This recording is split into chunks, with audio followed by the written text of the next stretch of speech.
Everyone, in front of me I've got Samsung Galaxy Tab S9 Ultra, and let me show with you how to virus scan your device.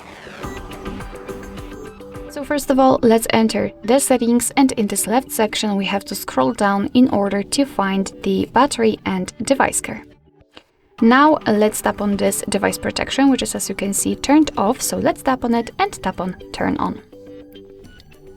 Okay, just tap on turn on, and as you can see, we've got this information that no threats has been found yet, but I highly recommend to tap on scan tablet, and as you can see, your device will right now scan itself, so it will scan all of the apps and kind of processes or areas in order to find any kind of malware or problems which will appear during usage of the device. And after the scanning, your device will of course inform you whether it found any kind of problems or not. So of course, if it will find any problems, you will be able to take some actions and remove them successfully. If not, if it will not find anything, it will notify you that no threats has been detected, just like in my case.